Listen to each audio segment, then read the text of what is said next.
Hello, hello. All right, we're about to get started, you guys. Just give us a second. We're gonna go live on Instagram. Boom! Last day of the launch. Where did the 8 days go? I have no idea. Well, it is a party, so I hope you guys have some fun, as in learning new things. And I certainly always appreciate and love connecting with everyone, and thank you for all the participation. You guys have been such a wonderful audience and asking so many great questions, and most important, it strikes me as I think we have this amazing community of women who really want to take care of their health in a very proactive way and not expect a doctor to give you all the answers, because your allopathically trained doctor is going to be telling you that it's normal to have hot flashes, normal to have estrogen dominance, but they might even say that there's no such thing as estrogen detoxification. Menopause is something that you have to just go through. It's very normal to suffer, and and it will pass in a couple of years, which that isn't true, because some women can go through menopause for as long as 10, 15 years. It can be a transition period. So, and not in a graceful way. Right? So we really want to debunk all of that.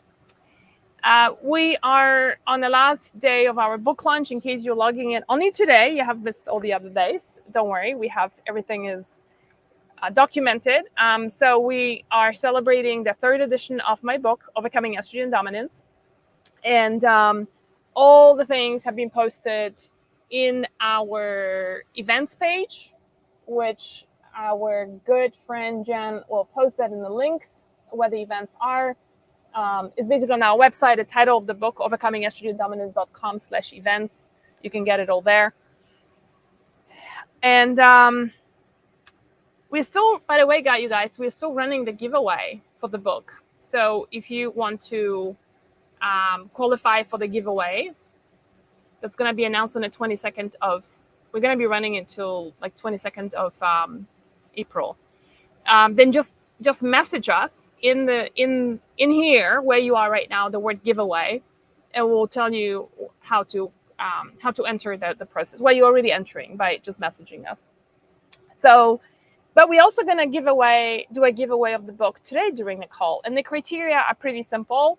We'll ask you to participate in the call, whether it's commenting, asking questions, and then we will be taking it from there. And at the end of the call, we'll ask you to, we'll announce the winner for today's book giveaway. All right, so today's call is going to be about estrogens that are not produced by your own body.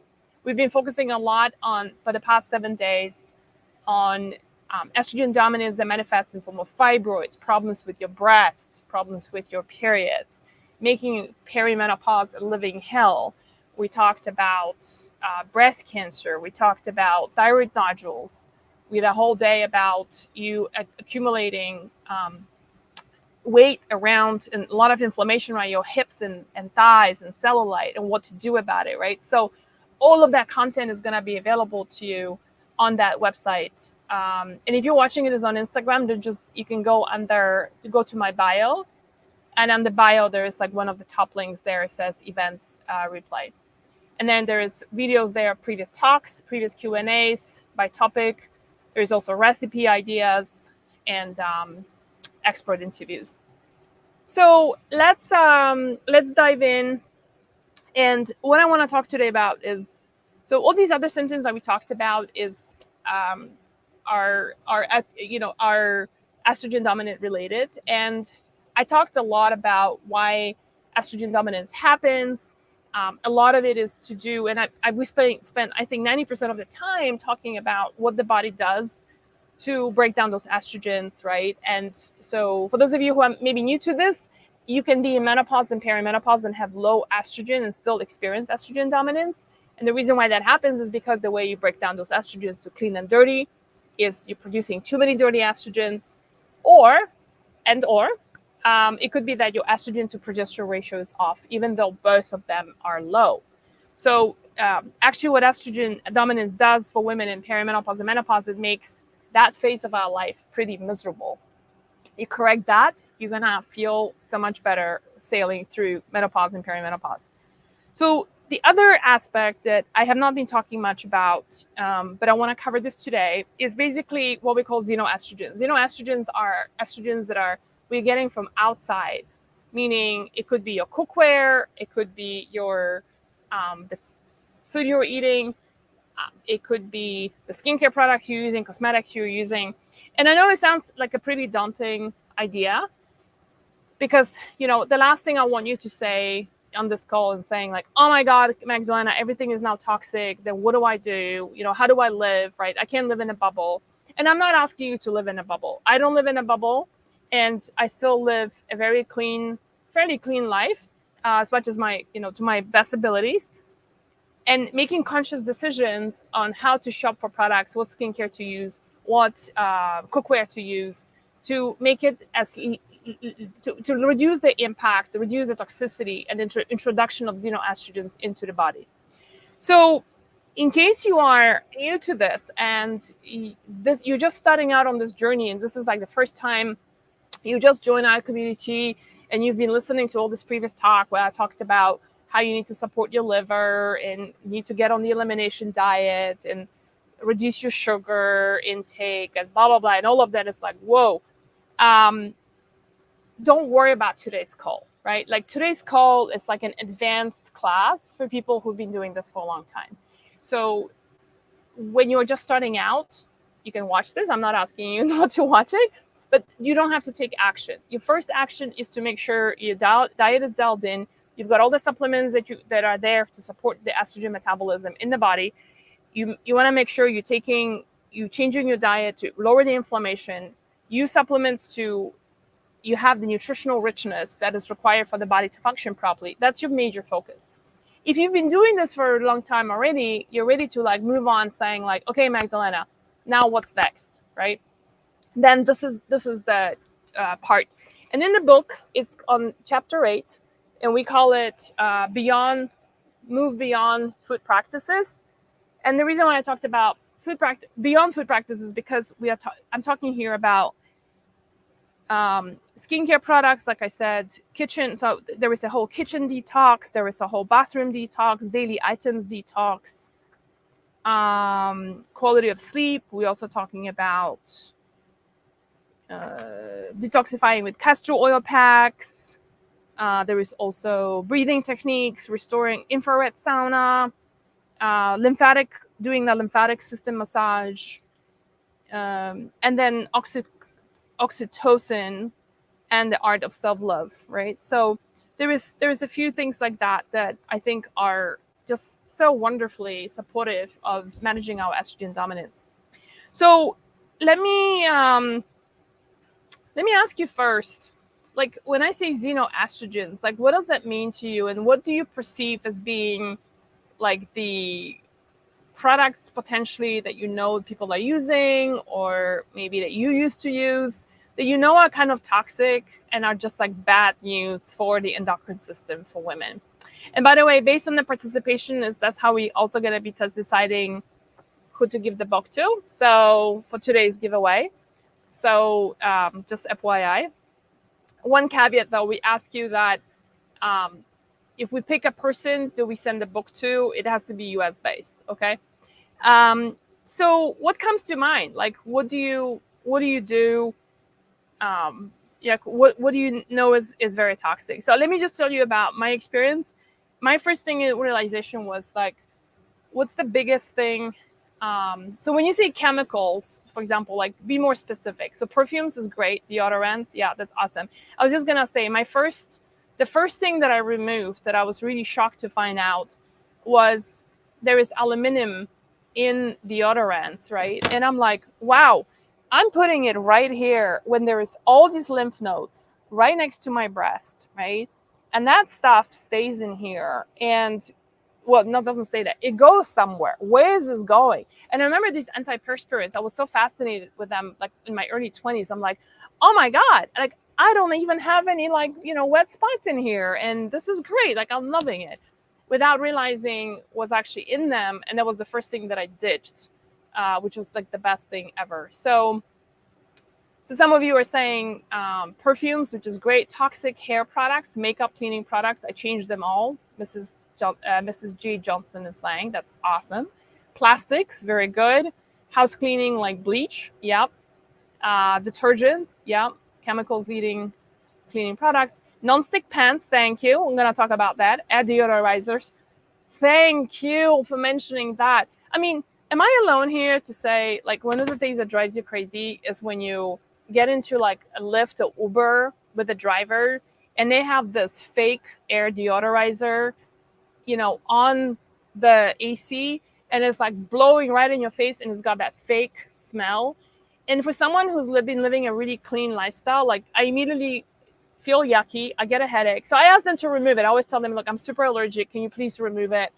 And they're very understanding, and they always do. But I'm thinking, gosh, man, you're sitting and inhaling this stuff for like 6-8 hours or whatever a day, if that's what you're driving. And I'm like, this is just, that stuff is so toxic. In fact, the fastest way for toxins to get into your body is through inhalation, right? So this is just really bad news. So what else? Non-stick pans, awesome. Toxic laundry detergent, cookware. Yeah, that's really nice. Candles. Oh my gosh, that's another one. That's you guys, like, even Whole Foods sell candles with phthalates in it. Those are the synthetic smells. And Becky's saying Dawn dish soap. Yeah, has chemicals, dioxane. Yeah, very good. And Dawn has done like this big campaign about like how they are saving birds and stuff, and the birds, like, after the Gulf of Mexico, like, there was this spill, right, and how Dawn was the only thing that was taking it off. And so now everybody's like, it's so environmentally friendly. Biggest bullshit ever. It's great that they did it, but obviously you have to remember that Dawn does that because it is a marketing budget initiative, and it does creates a perception. I'm in a number of different forums because I'm in a camper van. So, I'm in a number of different forums on camper van living and stuff like that. And whenever people say Dawn, Dawn, Dawn, and I'm like, hey, folks, don't do Dawn because that goes into the ground. That stuff is toxic. People want to kill me, right? And it's like, without even knowing the facts. Pens that are dyed, Bath and Body Works plugs and candles. Oh my gosh, so good. Studies show candles, air fresheners are cancerous. Absolutely, yes. Fabric softener. Thank you. Very, very good. Plugins. I'm guessing that's the air deodorizer. Back spray and sunscreen lotions. Very good. Replace Dawn with Castle's. I think you meant Castile soap, right? Yeah, that's what I'm using. I'm using my little, just to show you. Hello, Dr. Broner. It's right here. In fact, I brought like a whole gallon with me because I can't get it in Mexico, at least not where I am. Hair dye, that's a nice one too. Toothpaste, yeah. So for those of you who are not initiated in the space yet, you're like, whoa! Here's the good news. There are safe, inexpensive, easy replacement options. You just have to know what they are. And once you join our community, then you can start asking questions, and then we often talk about those. So what is wrong with all these products that some of the folks here are talking about? So in the book on page 145, I talk about BPAs that are found in plastic. Let me just talk a little bit about BPAs. So I'm going to show you, this is my water bottle, okay?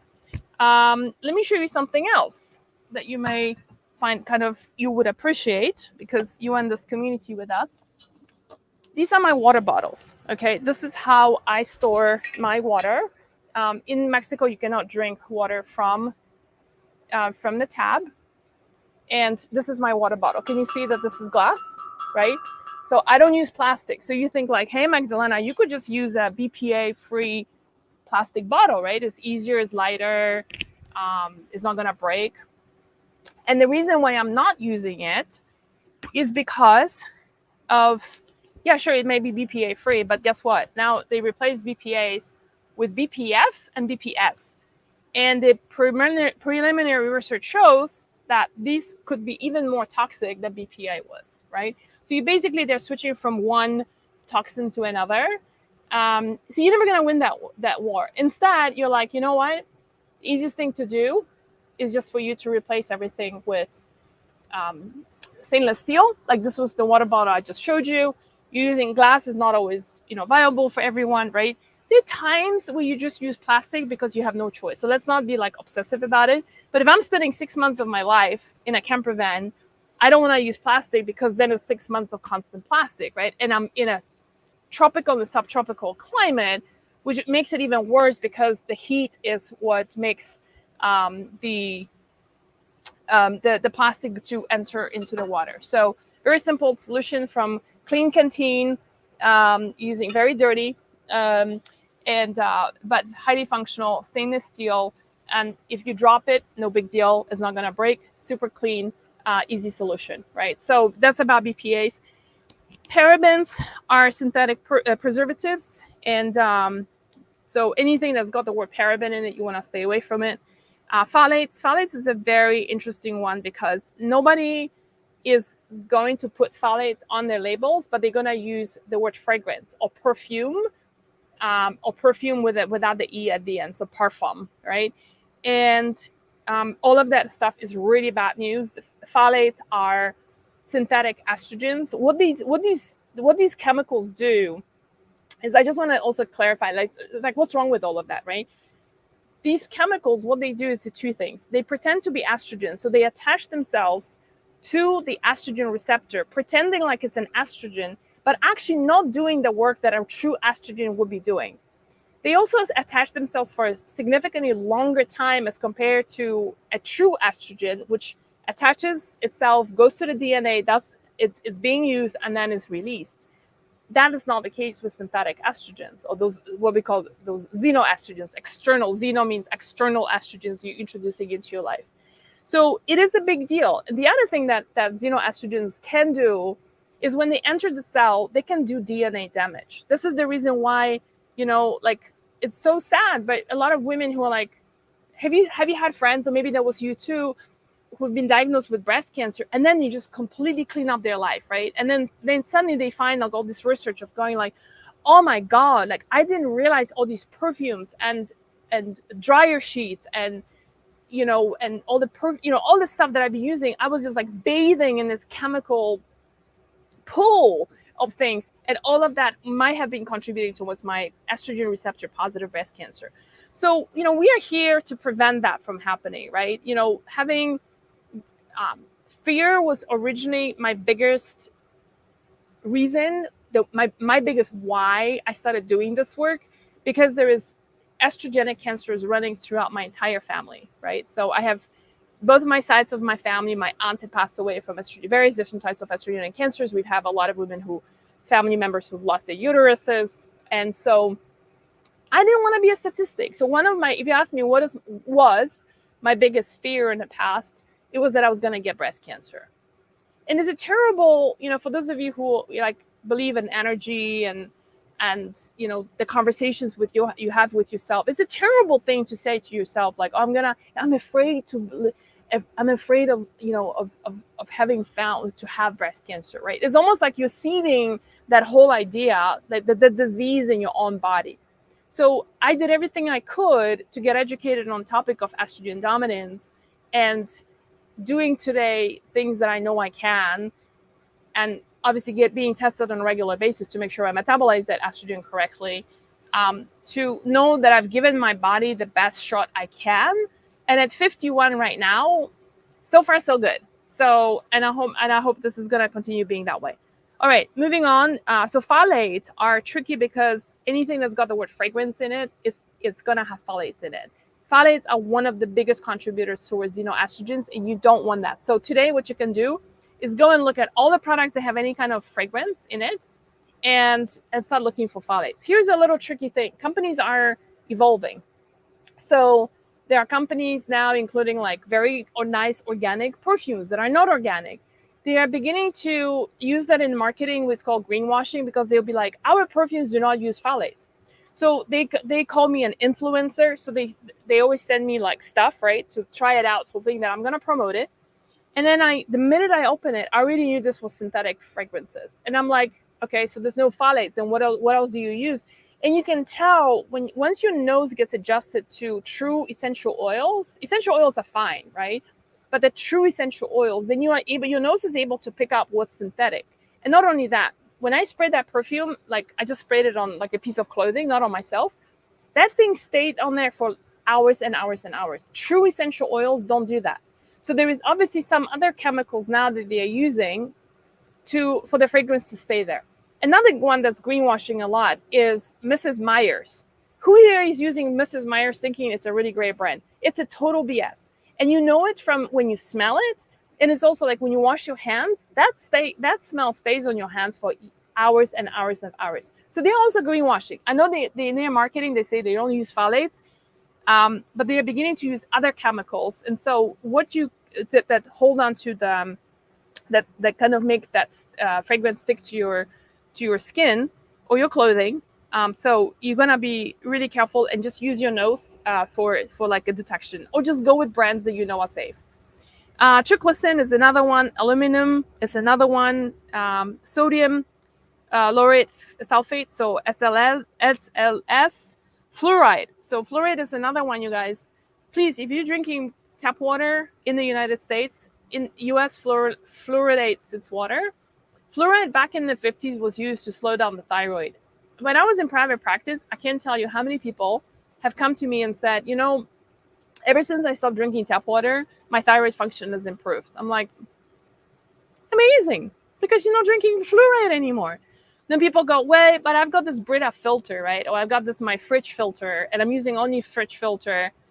Okay, so all those filters do not have fluoride removal. There has to be, you want to use the 3-compartment kind of a filter that removes fluoride, and that's typically a dedicated fluoride component that does that.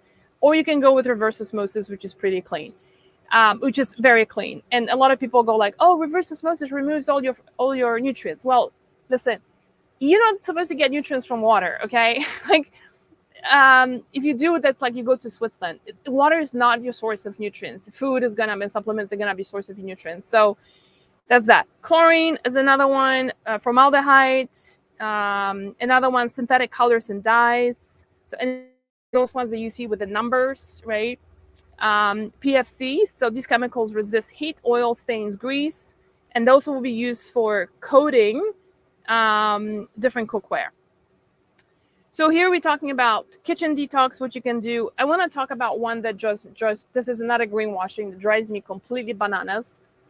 Who here, and this is like, I'm asking because it's not your fault. So I'm not asking to shame anyone or to embarrass you, and you don't have to admit it if you don't want to. But there are brands that market the whole ceramic nonstick pans as like the next great healthy thing. And I mean, if you go to their websites, pretty darn convincing marketing. I'll call out one brand because I don't care. It's called Caraway. Oh my goodness, their marketing is amazing, right? So Caraway will be like, we don't use this and we don't use that. We are responsible, care about your health, blah, blah, blah, blah, blah. So they sent one of my team members, without me realizing this, accepted a package from them, right? And so she received it and they really took care of her. And then I reached out to the brand and I said, listen, Caraway, so if you're not using any of the nonstick typical chemicals, like, then what do you use, right? So make it nonstick. And they go, it's a proprietary formula. I'm like, well, that's not very convincing. I need to know what's in it in order to stand behind the brand and say that it's actually safe. And I feel good about promoting that to our community. They never wanted to release it. Anyone who's using ceramic pans will know that they last for maximum 2, maybe 3 years. If you're a relatively, frequent user, they get scrapped up, all scratched up. But the bigger issue is, and it goes into a landfill again, right? But the bigger issue is, it's like what I was talking about, the BPA, and now people are switching to, companies are switching to BPS or BPF. They're just poisoning us with something else. So what I'm offering you here is other options. So what are the different options? And cast iron, carbon steel. Let me show you my carbon steel pan, actually. Why don't we just do like a little walkthrough of my little tiny itsy kitchen. Back in Colorado, I have a whole bunch of them. So this is my cast iron pan. Sorry, it's not a cast iron. It's carbon steel pan, right? It's totally nonstick as long as I heat it up properly. There's some oil in it, not a lot. It heat it up properly and only then put food in it, then it's never gonna stick. I can make eggs in it with no problem whatsoever. It doesn't stick. If you put this in a cold pan, then it is gonna stick, right? I love it. I can probably pass it on to my children who I've never have. So, somebody's children could have it. My dogs could have it. I don't know. This thing is gonna last for many, many years. I love it better than cast iron because to me, cast iron is just so heavy, and it's just a pain in the ass, and I don't like it. But this one, the only thing I will say about these ones is that they're not very pretty, but and also I cannot leave this to dry out when it's wet, right? It gets rusty. So you need to season it properly. When you first receive it, you season it 7 times. Go and Google it, how to season a carbon steel pan. You do it 7 times, and that thing gets in and it's nice and shiny, as you can see here. You don't use you don't use detergent to wash it, right?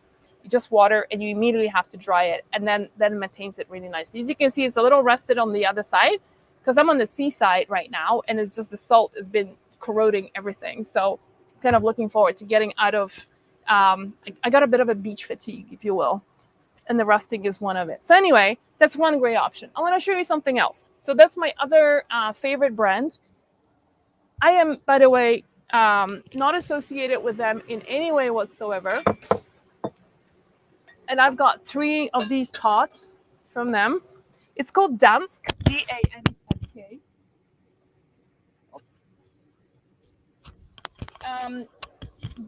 Dansk, so D-A-N-S-K. Dansk in Danish means Danish. And it is basically a thin layer of, I think it's cast iron, and then it's true enamel, meaning that it's kind of like off is glass, right? I've had this for 2 years. It's looking pretty solid. It's got a heavy bottom, so nothing gets stuck to it unless, of course, I leave it for too long and I'm not paying attention. And it also comes with this really nice design. It's got this flat thing, so you can use it to, like, if you don't, you put it on top. What do you call that? Is it trinket or something? There's some word for it. Not trinket. There's some name for it. You can also, like, if you're at home, you can stack it. So I have 3 different sizes. This is the tiny little itsy bitsy guy. And then I have another one that's like 4 quarts and then 16 quarts, I think. So there's 3 different sizes, and I can stack them. I cannot stack them where I am right now because I'm in a camper van, but you can stack them in a kitchen if you're having limited space. Trivet, thank you. Janice is here. Hi, Janice. So a lot of options, you guys, and and if you have a favorite brand, do post it so we can help other women just get off these goddamn ceramic non-stick pans. They're just awful. Janice, what are you using for cooking? Janice is a friend and somebody I know from our community for a very, very long time. Liz is saying cast iron all the way. Awesome. Who makes those carbon steel pans? There's a number of different brands. I'm using one that is French. It's called so in French is Le Bouillet. You spell it Bayer, like B-U-Y-E-R. The Bayer, D-E Bayer, right? So that's, and I have, like, at home I have 3 other ones. They're pricey, but they last you for a very long time. Cast iron gets very hot. That's true, but you can buy those ones that have a handle that is, or you can also buy like a handle that is, you just put it, like, slot it in. Yes, carbon steel, that's what I love. No one is saying here about, no one is talking here about the carbon, Extrema. So a question about Extrema. I was waiting for somebody to say that. I love their concept, and I really, really, really wish that I had loved their product. They sent me their product and I gave it away, to be honest, just because I couldn't figure out a way to have it non-stick. I tried everything and food just was sticking to it. And then one day I kind of like banged it tight, just like boom on the floor, and it cracked. And so I love that idea. If you can make it work, like you're making a lot of stews and soups and stuff like that, and like, that's great. But their frying pan, I could just never make it. Like everything was just sticking to it. So, but let me know if you can make it work. What about Eau Clad? Yeah, Le Creuset, if you have the budget. Yes, Le Creuset is amazing. What about Eau Clad? Yeah, I think Eau Clad, as long as it's not the non-stick ones. And that's another thing, you guys, like they go in like, oh, we don't use PFOS, right? Like, hello, like Teflon has been taken out like 20 years ago. Like no one is using that stuff anymore. So don't even put it in their marketing. Everyone else is just using all these other chemicals, right? And there's like 20 different names behind it. And so that's what drives me crazy is the so stainless steel is perfectly fine too. Yeah. I don't know whether you can fry well in stainless steel. I have not had much luck with it, but it's a really great alternative. Absolutely. Okay, so Jen is also saying love Dansk, also enameled cast iron. So yeah. Okay. So let's do a little bit of Q&A as well. What else? Let me ask you this. What's your biggest struggle with like estrogen dominance when it comes to like stuff in your home? Like what are you struggling with to replace or find an alternative? The nice thing is that there's so many wonderful skincare products and cosmetics, and I can give you a couple of brands here. And one of the things I love to do, because especially if you like store buying, like walk into a store and buy, don't go in Whole Foods, because Whole Foods is their stuff is not clean anymore. But what you can do is like go and support like a co-op, or something like a health food store, right? That is like something like Natural Grocers. That's tend to be in Midwest in America, right? I don't know about other parts, but like in New York, for example, there is a great co-op. And what these buyers do is they have a mission of clean products that don't hurt the customers, highly efficacious, fully tested, that are good for the earth, right? I mean, this is their mandate. That's what they live. That's why they work for these companies. And a lot of times they're underpaid. And so they are like your filter, meaning that if you walk into this health food store, they have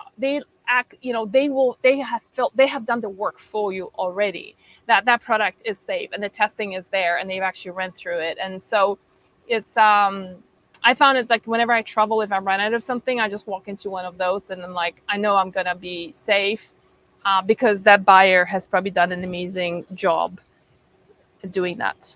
So we have a whole list for you here on so here I'm talking about things like perfumes and skincare products. Talking about like your washing stuff, like your shampoo, your body lotion, right? All of that kind of stuff. There's also a really simple recipe that we have in the book here as well, which is actually what I use for cleaning here in a camper van as well. And that is, by the way, this recipe comes from my grandma, who used to be a nurse during the war. And so she was like, we didn't have all that fancy stuff, and yet everything was very clean. This is what we used. So I researched it a little bit more, and the recipe is white distilled vinegar, ethanol, which is like 70% alcohol, right? Ethanol, and then baking soda. And so we have a recipe for you on page 358. So let me look it up so I can tell you the recipe. 358, which is basically 2 cups of water, 1.5 cups of distilled white vinegar, half a cup of rubbing alcohol, and then 20 to 30 drops of essential oils of your choice, such as lemon, thyme, lavender, oregano, clove, or rosemary. My grandma said that they used to use thyme and lemon. That's the only thing they had.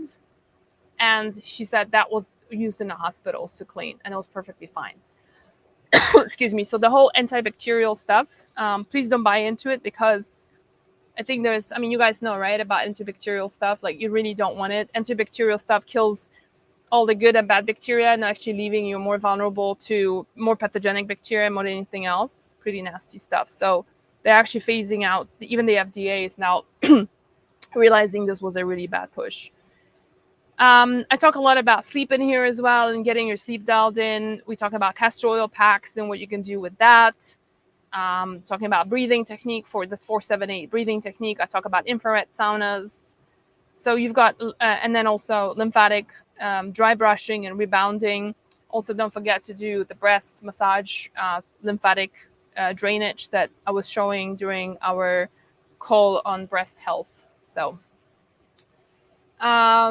okay, so let's see what we've got.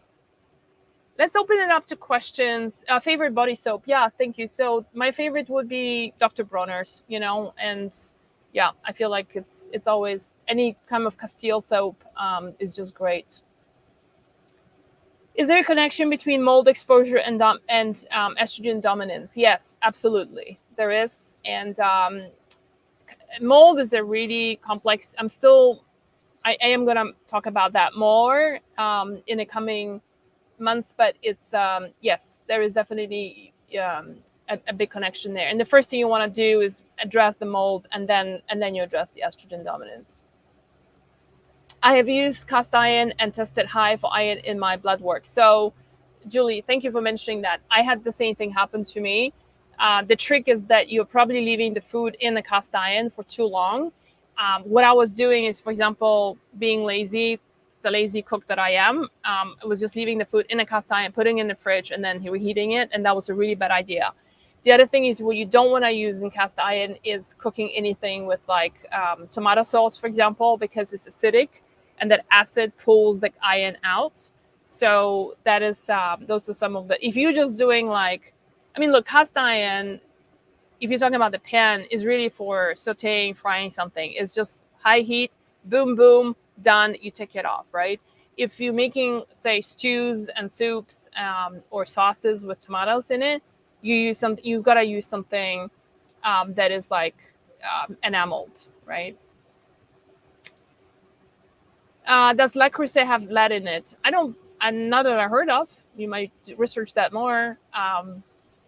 One thing that is probably not many of you will be doing this, but if you guys know what a tagine is, that's like a conical stew oven thing for stovetop that's used in Morocco for a lot of cooking. And so they had found that a lot of those were handmade ones were full of lead. So if you are ever going in that direction of like buying a handmade piece of cookware, then make sure that they have certification for being lead free. Okay.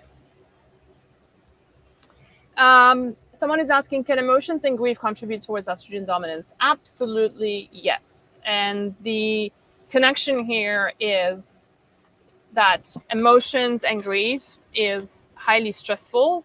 The stress response, the elevated cortisol levels for a long time deplete you of progesterone. So that's going to be then causing type 1 estrogen dominance. Estrogen progesterone ratio is off. The second way this can contribute is that chronic grief, stress is highly inflammatory for the body, right? So when it's highly inflammatory, the body does what it needs to do to survive and shuts off everything else what's unnecessary, right? So like the liver, for example, never functions as well when we are stressed out. And so that's, again, is not going to detox you of estrogens correctly. So that could be another contributing factor. For menstruation, tampons, underwear, or cups? That's a great question. I have not researched this area. This is like, you really caught me here. I have not researched this area enough. And so I want to invite you to doing a little bit of research on this because I can see all of them having the pros and cons. Till the very end, I was using, like, I'm menstruating a lot less right now. It's like once it comes and goes, like every 3 months or so. So I'm using a cup. And I love it because it's like, it's so much less expensive than tampons and all that. But there's also some stuff that's been coming up. I've been seeing about the silicone that is not as safe as it was before. I personally don't like pads. I just feel like such an old-fashioned way of doing things, at least for me. And then tampons, present their own issues. It depends on maybe where you're buying it from. I would think like I would stay away from like the Johnson & Johnson tampons. They are bleached, so the bleach is gonna change your pH down there in the vagina. You want to have a highly acidic environment, and bleach is gonna change that. Also, like, you don't know what the cotton was made with. So if there are safer options, this is coming from a woman who's like, I am so into perimenopause. Like, this whole period thing is just like, woo.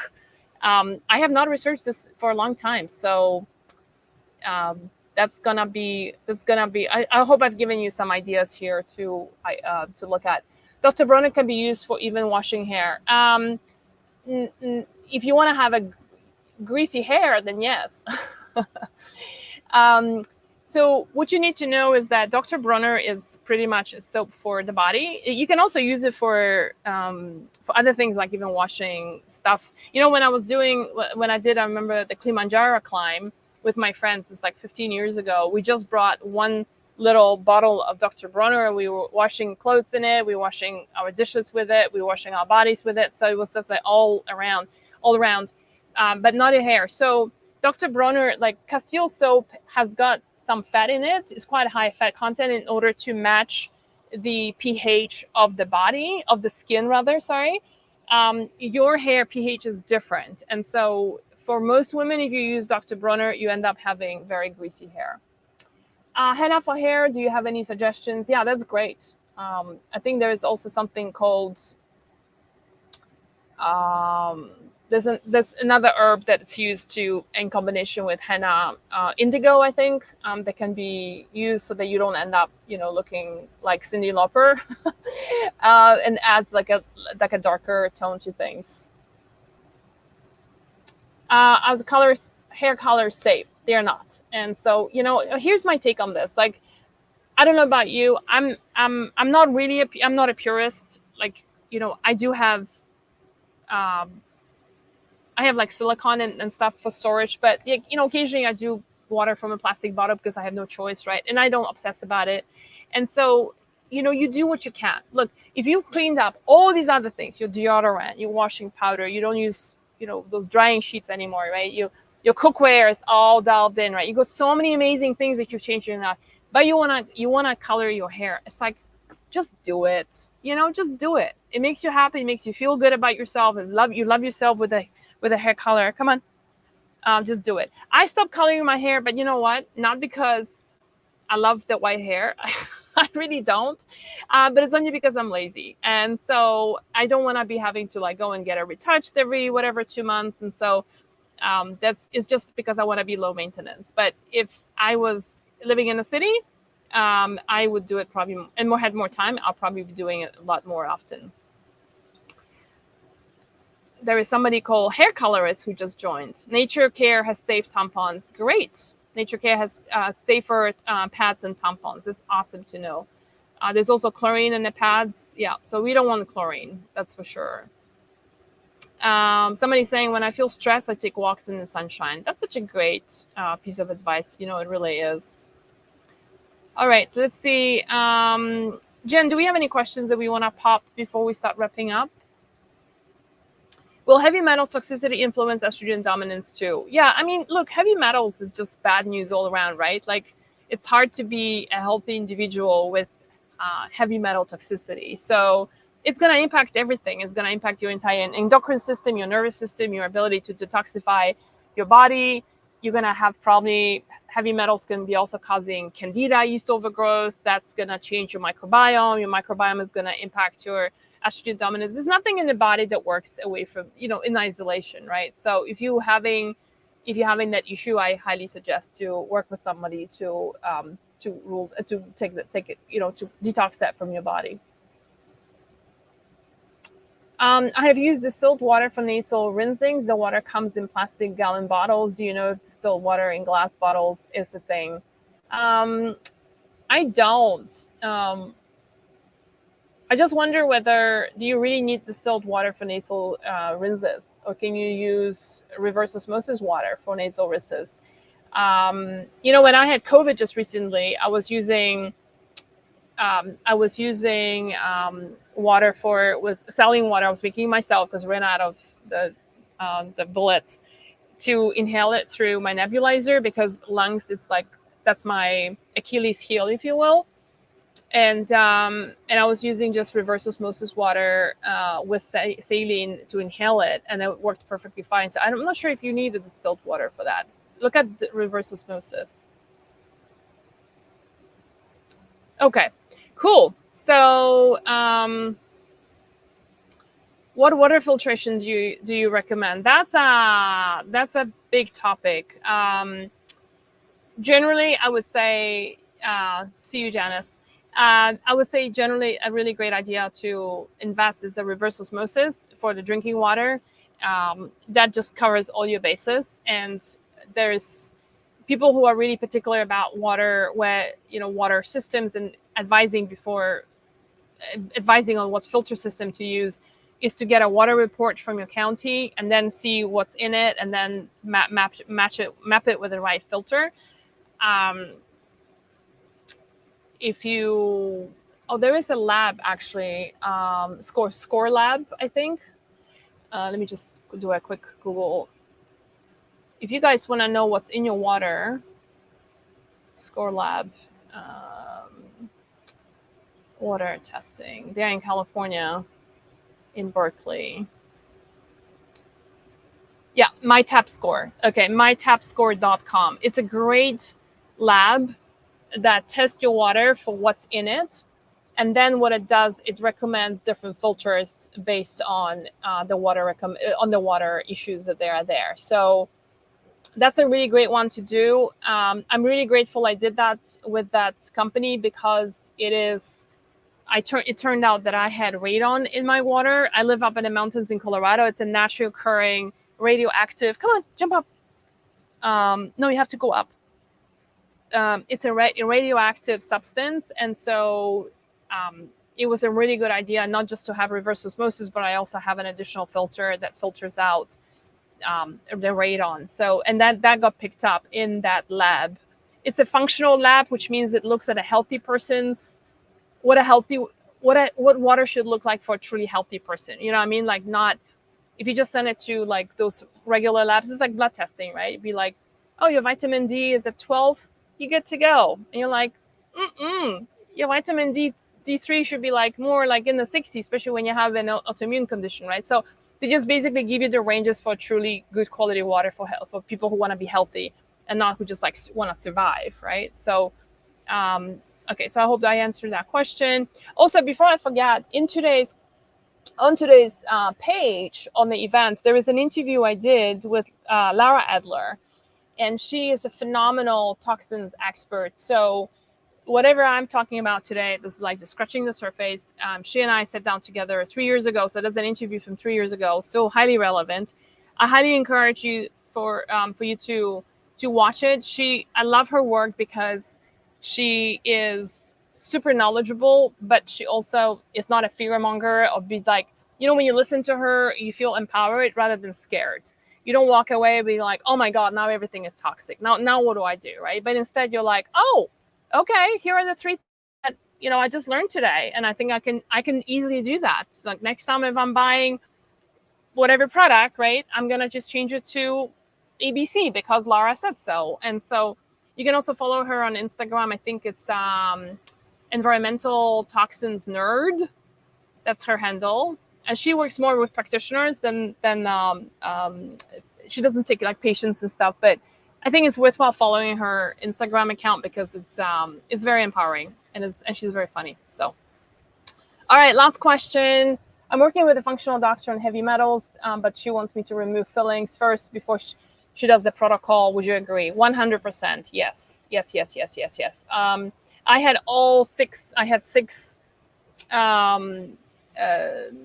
amalgam fillings, and I had them all removed in one day. Not the best idea, but make sure also that you work with a biological dentist who helps you to prepare your body before and after, and gives you like different amino acids so that you are fully prepared for when the stuff gets removed. then it also gets bound up. A good biological dentist who specializes in this area would have like a thing, like an exhaust that is attached to the unit itself, is pulling things out. You're still gonna feel like crap a few days, like 2-3 days after the procedure, because it is just impossible. Like that stuff, when it gets removed, even though there is all that suction, some of it is gonna go into your mucosa, right? I mean, like all the lymph nodes are right here and it's gonna get in. But if you have the amino acid protocol in place, you have the suction all in place, then you should be a lot better. And absolutely, yes, that's the first thing you wanna do. And I agree. All right. Woo. All right, you guys. So we're gonna give the book away, right? Yes, we do. So the book is going to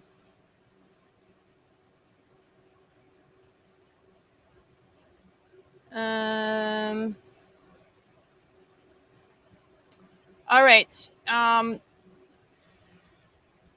Julie P, 3Ps. Are you in the United States? If you are, then the book is going to you. Could you just confirm with us if you're still alive, and then please message us, Julie P, 3Ps.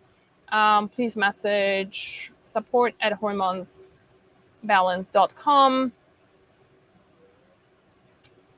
and then we can send you a copy of the book.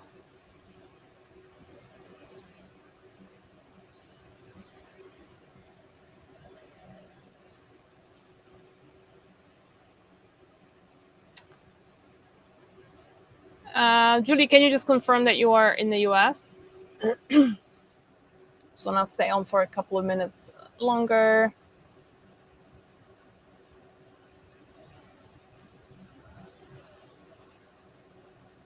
T-Mom's also saying I had an exhaust system too. That's awesome. Root canals as well. Yeah, root canals is a big issue. A lot of women complain of a lot of ovarian issues after having a root canal. Traditional Chinese medicine looks at it as saying like that's the same meridian. It's going from the root canal to the ovaries. And so a lot of times women start experiencing that as well. Okay, yeah, so she has responded, so we're good. All right. Hey, you guys, I hope this is all helpful and not overwhelming, but I hope you feel empowered from today's call and just can commit to making some changes in your life just to start feeling better.